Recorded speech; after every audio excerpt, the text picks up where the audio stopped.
today? It's a good day to be in Boston. It's a good day to be an American. I would just say that good morning to all of you, my fellow Americans. My fellow Americans who, like me, understand the value of freedom, democracy, and the American dream. Like many of you in this room, I fought for my rights. I fought for freedom, and I've earned the right to speak and stand before you today. Like many of you, I understand and I have seen what other places in this world have to offer.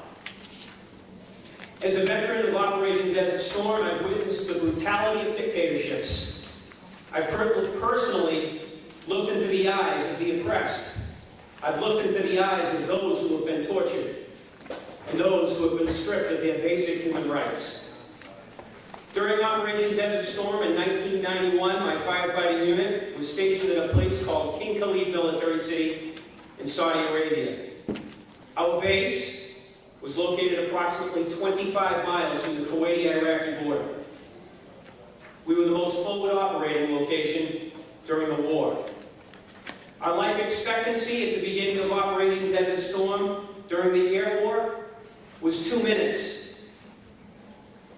Thankfully, we survived that because Saddam didn't have much of an air force by the time the war started because his air force surrendered to various parts of the Middle East. But once the ground war began, our location became the closest MASH unit, Mobile Army Surgical Hospital, to the border.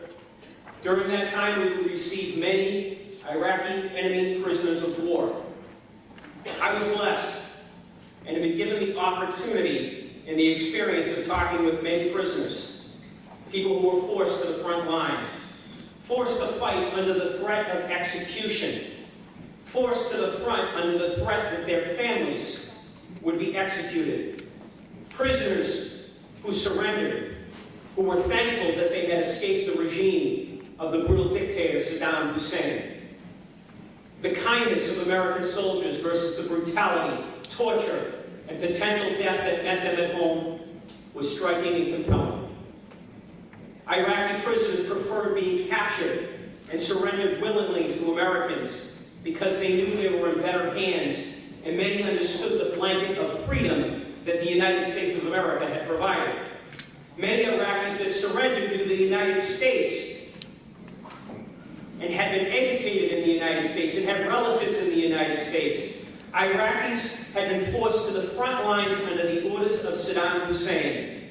Many soldiers and their families had been tortured, raped, oppressed, victimized, or their family members put to death.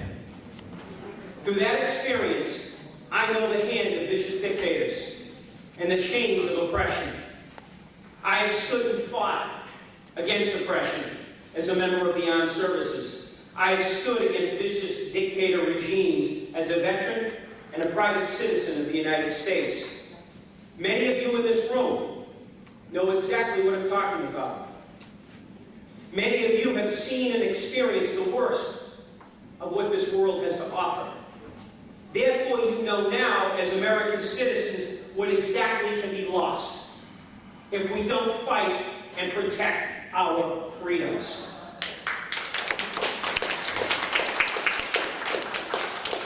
As a veteran, I know. As a veteran, I have fought to protect our freedoms. As a candidate for state senate, I will continue that fight, and as a state senator, I will fight for you.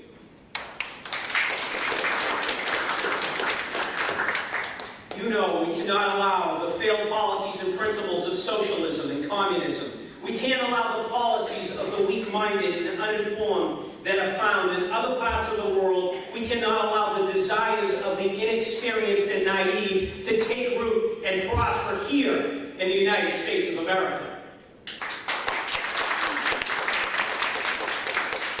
We must protect our rights.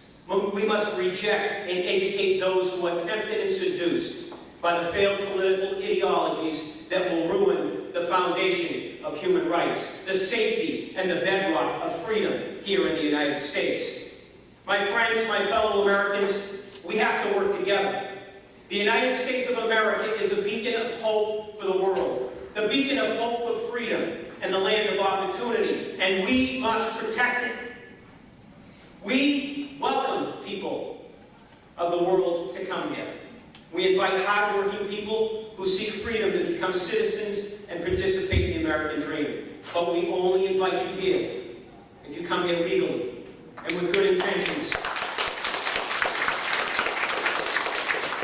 to become a productive American citizen. You must be a legal American citizen, to participate in the American dream, our country, our state of Massachusetts.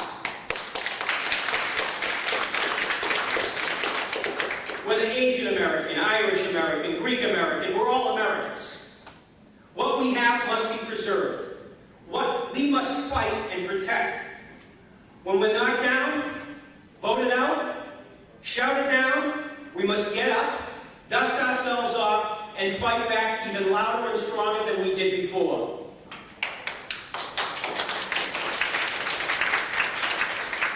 You, sitting in this room, you must fight for our country, our Constitution, our values, and our right to preserve the American dream now and for future Americans.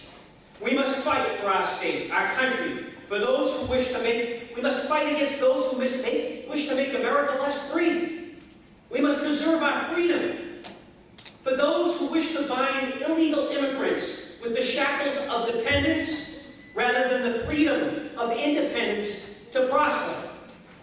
We must fight and protect our rights and defend our freedoms peacefully and democratically at the ballot box. We must vote for candidates who will protect our rights, that will protect the rights of American citizens. We have to fight for fair taxation. We have to fight for an ethical government. We have to fight for our children. We must fight against racist Asian American registry bills.